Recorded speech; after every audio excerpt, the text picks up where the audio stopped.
Bonjour à tous, bienvenue à ce nouveau webinaire Oversea. Tout d'abord, merci beaucoup à vous d'être toujours aussi nombreux à ce rendez-vous mensuel. On commence par se présenter rapidement. Donc moi, je m'appelle Héloïse Roux, je suis responsable du département maritime chez Oversea. Donc je m'occupe du procurement et des relations avec les compagnies maritimes. Et enchanté, je m'appelle Vianney Martin et je suis responsable des achats aériens chez Oversea. Pour ce qui est d'Oversea, nous sommes donc un commissionnaire de transport nouvelle génération qui utilise la technologie et le digital pour simplifier et optimiser le transport international pour les entreprises. Donc on accompagne aujourd'hui plusieurs centaines de clients à travers une soixantaine de pays et on est implanté en propre sur 3 continents, l'Europe, l'Amérique du Nord et l'Asie. On va pouvoir commencer et rentrer dans le vif du sujet. Alors aujourd'hui, donc, comme d'habitude, on va faire un petit point sur le fret international en mettant quand même l'accent sur l'import-Asie en raison de l'actualité, donc le conflit au Moyen-Orient, les inondations, les jours fériés à venir en Chine. On va d'ailleurs commencer par un tout petit rappel du contexte géopolitique, climatique, on va dire qu'il y a un vrai impact sur les opérations en ce moment. Puis on verra la situation un peu plus précise en aérien et enfin on terminera par le maritime. Et juste avant de commencer, je vous rappelle que vous avez un onglet en bas à droite qui s'appelle questions. Donc n'hésitez pas bien sûr à poser toutes vos questions et on prendra le temps d'y répondre à la fin du webinaire. Voilà, je vais laisser la main à Vianney pour le début. Ouais, merci Héloïse. Avant de rentrer donc plus spécifiquement dans les détails de l'aérien et du maritime, nous pensons qu'il était important de vous rappeler que depuis novembre dernier, le contexte géopolitique mondial s'est encore aggravé, principalement au Moyen-Orient, avec d'une part les attaques des navires en mer Rouge par les Houthis qui continuent, mais également le conflit entre Israël et l'Iran qui a débouché par exemple sur la prise en otage du porte-conteneur MSC Aries. Et cela a bien entendu un impact direct sur les transports aériens et marchandises et maritimes de marchandises. Et c'est ce que nous allons voir dans la suite de ce webinaire. Je voudrais commencer par faire un point sur la situation aérienne en import de Chine. La situation reste très compliquée tant au niveau des taux. On a connu une augmentation de plus de 1 dollar environ depuis la mi-mars et également compliqué au niveau de la capacité. À l'heure actuelle, il faut compter en moyenne une grosse semaine avant de trouver de la place dans un avion. Cela est dû à la conjugaison au même moment de 3 facteurs, un facteur géopolitique, un facteur économique et un facteur environnemental, et ce qui symbolise vraiment la complexité dans laquelle est rentrée notre industrie. Pour rentrer plus en détail sur ce premier facteur, qu'on va parler de facteur économique, on peut appeler avec le e-commerce et la situation en FCL. Je me souviens en mars dernier, nous vous disions que les taux allaient dépendre de ces volumes e-commerce et toute chose est-il qu'en avril, ces volumes de marchandises qui sont les marchandises expédiées par Temu, Chine, ne s'essoufflent pas. Ils trustent toujours la majorité de l'espace et notamment les espaces prioritaires. Et à cela s'ajoute une forme de peak season en FCL sur laquelle Héloïse va revenir juste après moi. Et une partie du fret maritime se reporte sur l'aérien et on a donc une hausse globale de la demande, ce qui nous fait monter les taux. À cela s'ajoute le conflit au Moyen-Orient qui a deux conséquences immédiates pour le fret aérien. La première et la plus évidente concerne le prix du pétrole. La bonne nouvelle est que même si le pétrole se maintient à un plus haut depuis un mois aux alentours de 90 dollars du baril, on aurait pu craindre une flambée des cours qui ne s'est pas produite en partie. On va pas rentrer dans les détails, mais grâce à la pression des États-Unis qui sont dans une période électorale et qui surveillent de très près ces cours du pétrole. Mais on est toujours sur un volcan et un moindre requin de tension pourrait provoquer une nouvelle hausse. Et l'autre conséquence immédiate concerne les routes aériennes. Suite à la guerre en Ukraine, les compagnies aériennes avaient déjà dû revoir leurs routes à destination de l'Asie pour ne plus survoler la Russie. Et ces nouvelles routes empruntent l'espace aérien situé entre Israël et l'Iran. Et avec ces nouvelles tensions, elles doivent de nouveau revoir ces routes et elles survolent maintenant l'Égypte et l'Arabie Saoudite, ce qui rallonge le temps de parcours. Et pour ça, elles doivent donc prendre plus de kérosène, ce qui réduit l'espace disponible pour le fret. Et donc sur chaque rotation, les avions peuvent prendre moins de fret. Et par exemple, Singapore Airlines nous a annoncé juste après ces événements qu'ils ne prenaient plus de fret à destination de l'Europe jusqu'à fin avril.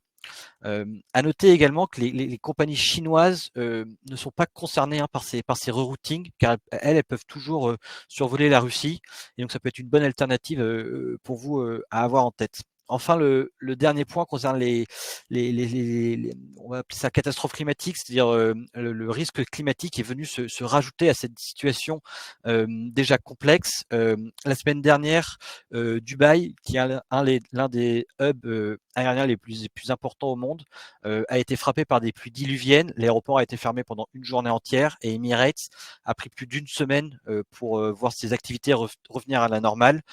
Et cela a été autant de capacité en moins de disponible pour nous.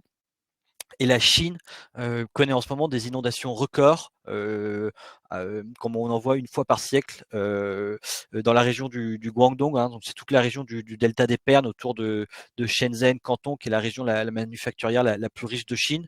Et la région est passée en alerte rouge hier. On prévoit déjà de nombreuses annulations, nous, au départ des aéroports de Shenzhen et Canton. Et donc, on va avoir du fret qui va se reporter sur les aéroports de Shanghai, Pékin et Hong Kong.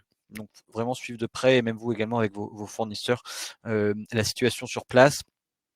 Nos recommandations à l'import pour la Chine, c'est vraiment à nouveau d'anticiper au maximum vos transports avec vos fournisseurs, et si vous pouvez, dans la mesure du possible, faire des demandes de transport aérien une dizaine de jours à l'avance. Cela permet de vous assurer que vous aurez l'espace que vous souhaitez au meilleur prix.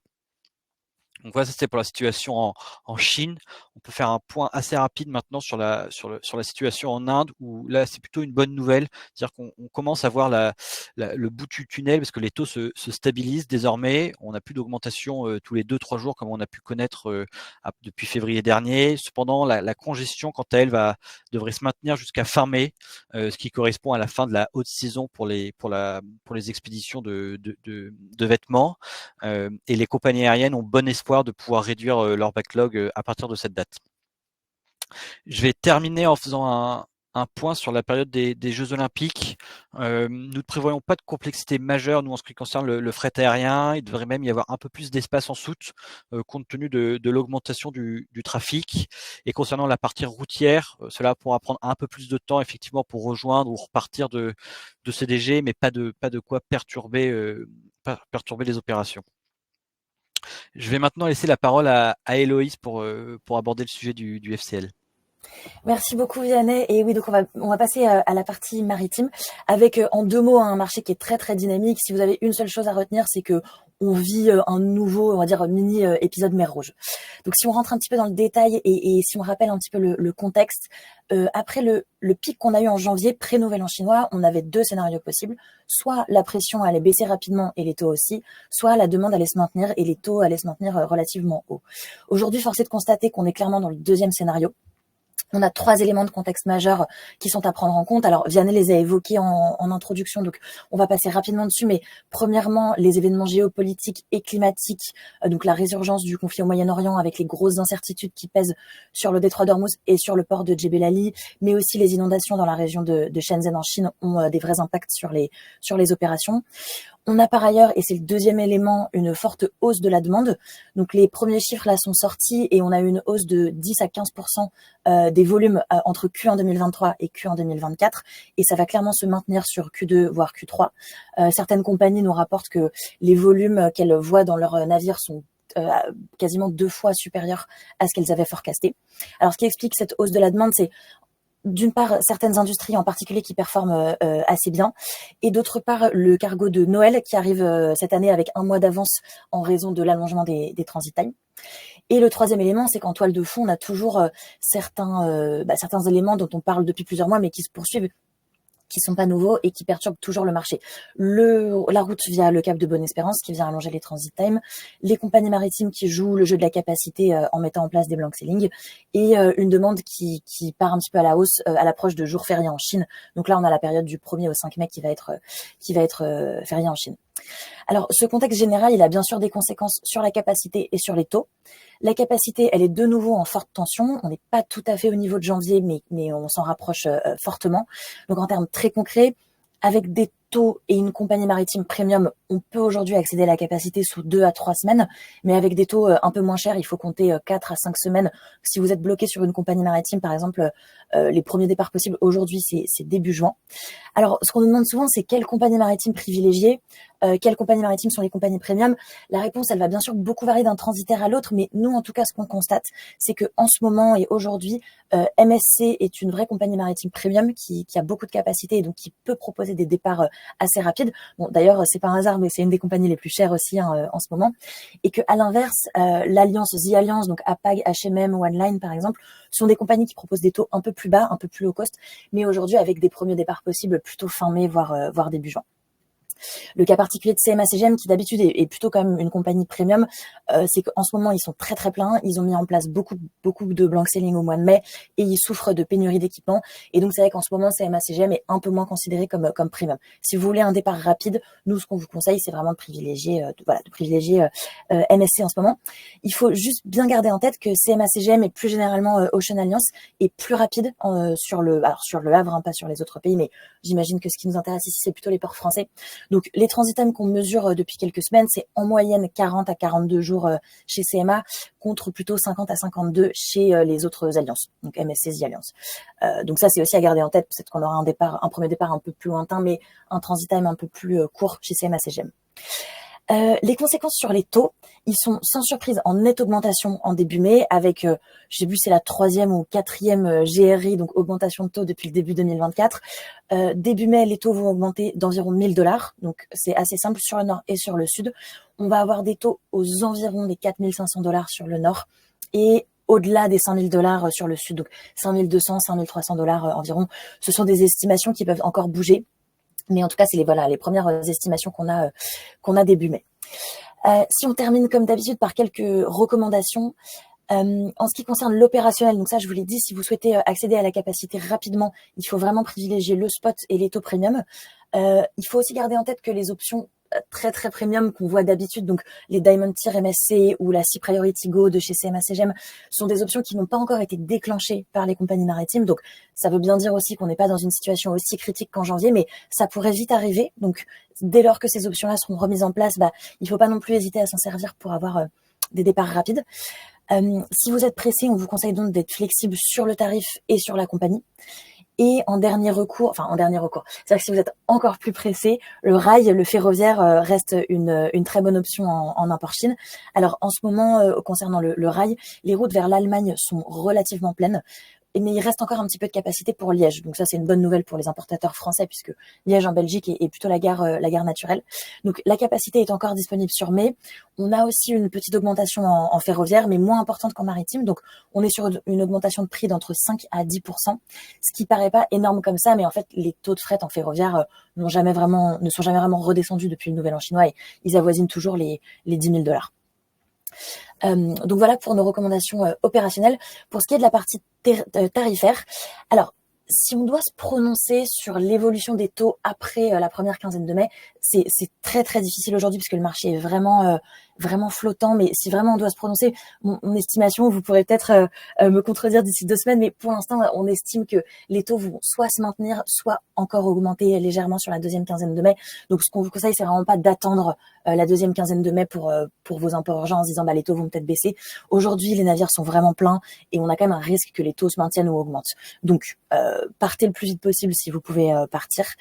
Et pour ce qui est de la partie tarifaire, plutôt dans la contractualisation, en ce moment, de manière évidente, vu le dynamisme du marché et l'état des navires, les compagnies, elles sont en ce moment très très fermées à la contractualisation. On va dire, il est un peu trop tard. Il aurait fallu y penser il y a quelques semaines. Et donc là, c'est beaucoup plus compliqué. En ce moment, les compagnies, elles vont vraiment privilégier le FAK, le spot. Et donc c'est plutôt ces options-là qui vont être à privilégier pour le mois de mai. La situation en juin sera peut-être un peu différente et on s'en reparlera certainement fin mai. Mais en tout cas, voilà l'état de la situation à date. On va arriver donc à la fin de ce webinaire. Merci beaucoup de l'avoir suivi. Si on devait résumer en un mot, on revit un mini-épisode Covid ou un mini-épisode mer Rouge, comme vous voulez, que ce soit sur le maritime ou sur l'aérien, l'espace est tendu, les taux sont à la hausse et donc le maître mot, c'est toujours d'anticiper un maximum vos transports pour accéder à la capacité. Juste avant de passer à la session questions-réponses, on va vous transmettre un petit sondage pour prendre tous vos retours, pour essayer de pouvoir améliorer et affiner ces prochains webinaires, ces prochains formats, pour répondre aussi au maximum à vos attentes. Donc, je pense qu'on va vous mettre un lien qui va s'afficher à l'écran. Et n'hésitez pas à, voilà, cliquer sur ce lien et à nous donner du feedback. Ça nous permettra, nous, d'améliorer ce format. Voilà, merci encore d'avoir suivi ce webinaire. Et je ne sais pas s'il y a quelques questions qui ont été posées déjà. Allez, je peux prendre... Voilà, je vois que Flore vous a mis le lien. Je peux prendre la première question de Guilain. Bonjour, le ferroviaire est-il toujours une bonne option au départ Chine? Alors oui, c'est toujours une très bonne option au départ Chine. Le ferroviaire, en ce moment, il est plutôt tendu pour l'Allemagne. C'est-à-dire qu'il n'y a pas beaucoup de place pour l'Allemagne. Il y a un peu plus de place pour la Belgique. Donc, bonne nouvelle pour les importateurs français. Au niveau tarifaire, le ferroviaire, franchement, les tarifs sont toujours très très chers depuis le post-nouvel an chinois. Donc, on va dire que les tarifs avoisinent les 10 000 $. Généralement, ça sera un petit peu moins, mais ça sera entre, on va dire, 8 500 et 9 000 $. Donc, ça reste quand même une option qui est plus de 2 fois plus chère que le maritime. Sans compter que le post-acheminement en ferroviaire est toujours un petit peu plus cher, sauf si vous êtes vraiment en Belgique ou à la frontière belge. Au niveau des premières capacités, je dirais qu'il faut compter en ce moment entre 2 et 3 semaines pour accéder à la capacité, voire un peu moins. Donc ça, c'est une première bonne chose.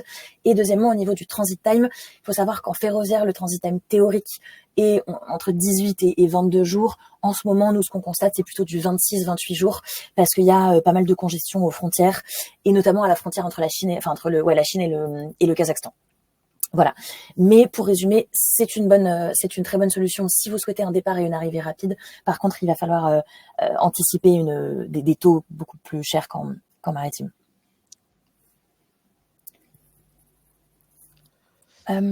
Question de Katharina. Est-il possible de raccourcir le transit time de la Chine du Nord vers Fos?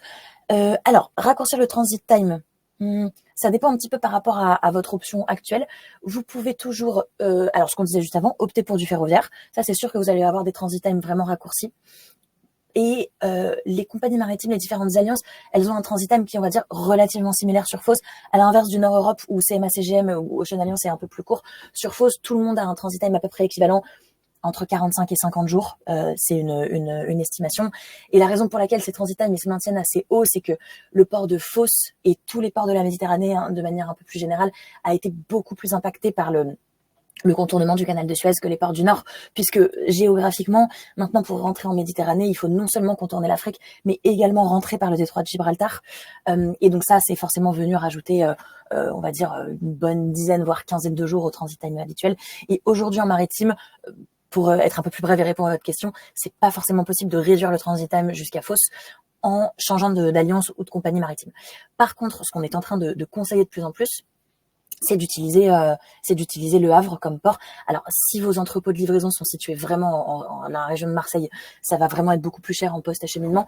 Mais si vous êtes situé, on va dire, au-dessus de Valence dans la Drôme, même au niveau tarifaire, ça serait quasiment plus intéressant de passer par le Havre et vous réduirez significativement votre transit time en moyenne d'une dizaine de jours si vous passez par Ocean Alliance. Donc voilà, ça peut être une des options pour réduire ce transit time. Il y a une autre question, Héloïse, pour toi, je pense, de Guilain, qui nous demande si la CMA-CGM nous donne des schedules avec un transit en baisse sur le port de Dunkerque, 35 jours en moyenne. Vous y croyez? Oui, alors c'est une très bonne question. Merci beaucoup, Guilain. Effectivement, CMA-CGM a changé ses schedules assez récemment pour...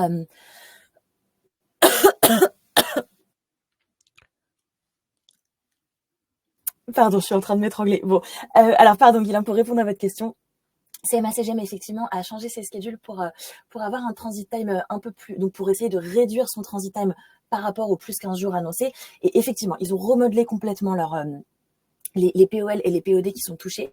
Et effectivement, sur le service FAL 3, ils servent Dunkerque en premier maintenant et ils ont un transit time indicatif de 35 jours.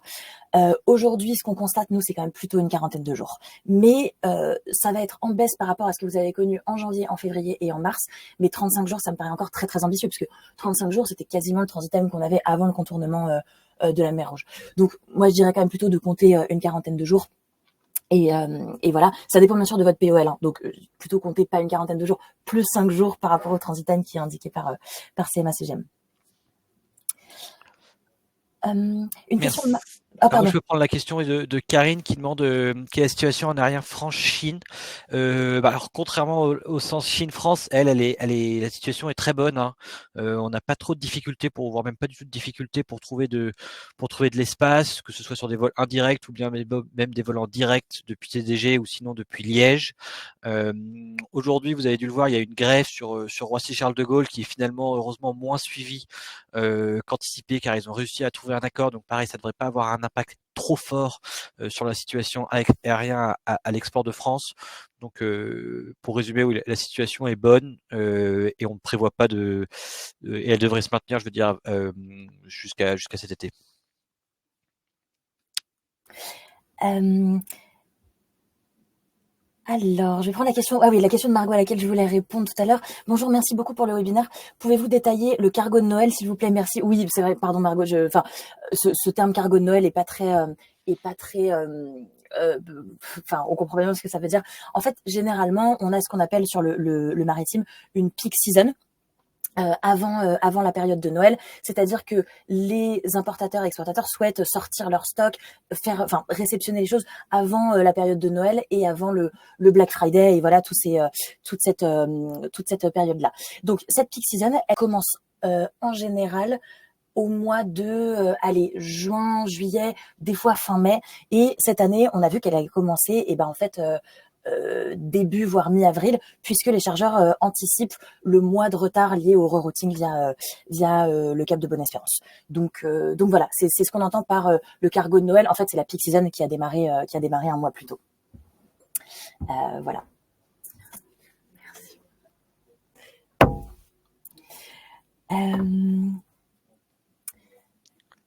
Alors, une question de Pierre-Yves. On entend parler à nouveau du camion pour la route Chine-France qui serait désormais compétitif. Qu'en pensez-vous? Alors, je vais être très très franche avec vous, Pierre-Yves. Je pourrais pas vous donner de réponse hyper précise, mais c'est super intéressant et donc je vais vraiment me renseigner juste après ce webinaire. En tout cas, en période Covid, je me rappelle qu'on avait évoqué les solutions camion Chine-France. C'était des solutions qui étaient assez intéressantes au niveau transit time. Donc, c'était, on va dire, une vingtaine ou 25 jours à peu près en théorie pour le camion Chine-France. Nous, ce qui nous avait fait très très peur à l'époque, c'est qu'en fait, généralement, les camions Chine-France, enfin les camions au départ de Chine, ils sont chargés en vrac, donc c'est pas des palettes à l'intérieur. Et il y avait comme des transbordements, c'est-à-dire que c'était pas le camion de Chine qui arrivait jusqu'en France, mais il y avait des changements de camions à chaque fois aux frontières. Et donc nous, on se disait bon, s'il faut décharger ce camion chargé en vrac et le recharger à chaque fois à toutes les frontières, ça risque d'être, on va dire, plutôt compliqué. Et donc ces 25 jours de transit time, ils nous paraissent, on va dire, extrêmement ambitieux. Donc ça, c'était la première chose. Et puis avec donc tous les risques de vol et de perte qui viennent avec ça. Et la deuxième chose, c'est que ces camions Chine France, ils coûtaient entre 20 et 30 000 dollars à l'époque pour un camion entier. Alors un camion a un peu plus de capacité qu'un conteneur, mais c'est quand même, on va dire assez marginal quoi. Donc en période Covid, en tout cas, c'était vraiment une solution que nous, on avait étudiée assez profondément, mais qu'on avait fini par déconseiller à nos clients puisque c'était voilà, c'était plus cher et vraiment, on va dire, risqué en termes opérationnels.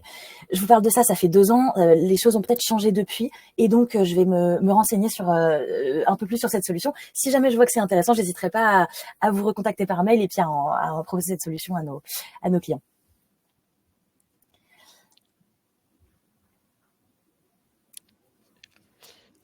Tout. Alors, une question de Flavie, est-ce que tous les bateaux passent par le Cap de Bonne-Espérance ou certains arrivent à passer par le canal de Suez? Alors là, en ce moment, Flavie, tous les bateaux passent par le Cap de Bonne-Espérance et surtout avec le regain de tension qu'il y a au Moyen-Orient, le regain de tension voilà, qu'il y a dans la zone du Moyen-Orient avec le conflit qui est maintenant un conflit ouvert hein, entre l'Iran et Israël. Je pense vraiment que là, les compagnies maritimes, elles vont pas du tout tenter le passage via le canal de Suez. Ça pose de plus en plus de soucis d'assurance pour la marchandise et tout. Donc, en ce moment, vraiment, il faut garder en tête que la route de base et qui va le rester pendant toute la durée de ce conflit-là, ça va être la route via le Cap de Bonne-Espérance. Peut prendre une question d'Eric qui nous demande si sur l'aérien la surcapacité 2 est vers l'Atlantique Nord avec des taux au plus bas. Vous attendez-vous à une remontée des taux à encore plus de baisse?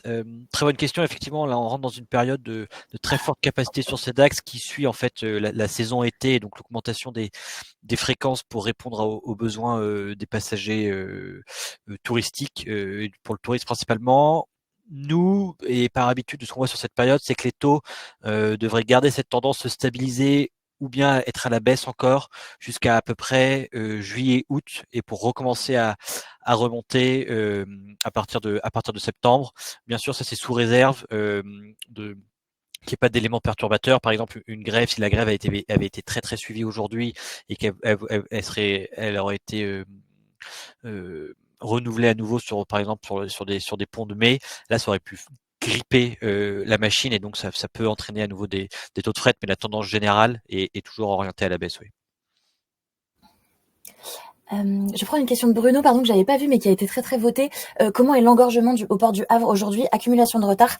Alors aujourd'hui, il faut savoir d'ailleurs que vous avez un site qui est assez pratique qui s'appelle GoComet, qui est un site gratuit, et vous avez enfin, si vous allez sur ce site-là, vous pouvez regarder en temps réel combien de jours de congestion dans chaque port. Donc ça, c'est quelque chose qui vous permet aussi de voilà, d'être assez autonome et de voir en ce moment si vous avez entre 2 et 5 jours de congestion dans les ports. Donc c'est plutôt intéressant. En ce moment, GoComet nous rapporte 3 jours de congestion au port du Havre, donc c'est vraiment pas beaucoup, 3 jours de congestion. Voilà, il faut savoir quand même que là, on arrive dans la période de début mai en France qu'on connaît bien, et qui est souvent une période qui va quand même avec quelques petites grèves et disruptions dans les ports et dans les aéroports. Donc on peut s'attendre peut-être à quelques grèves dans les semaines qui viennent qui vont pouvoir avoir un peu de disruption pour les opérations. Je crois qu'on n'a pas eu de préavis de grève encore, mais je peux me tromper, ce serait à vérifier. Mais en tout cas, pas de disruption majeure en ce moment au port du Havre, et pas de congestion non plus, majeure.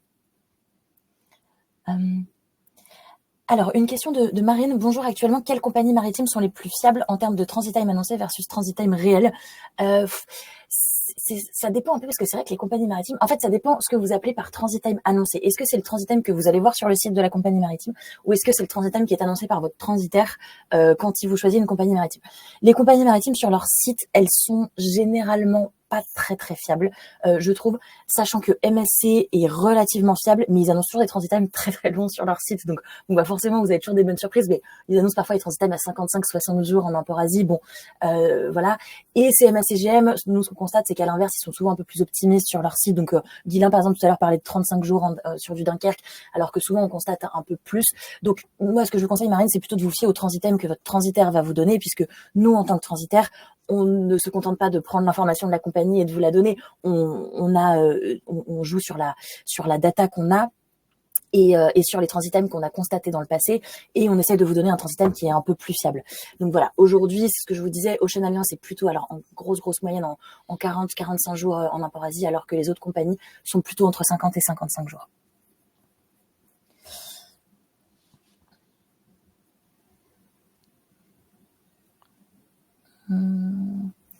Je pense qu'on a répondu à quasiment toutes les questions.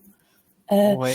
Ah non, une question très intéressante, bien sûr, on n'en a pas discuté. Bonjour, le CR passant par Dubaï est-il réalisable actuellement?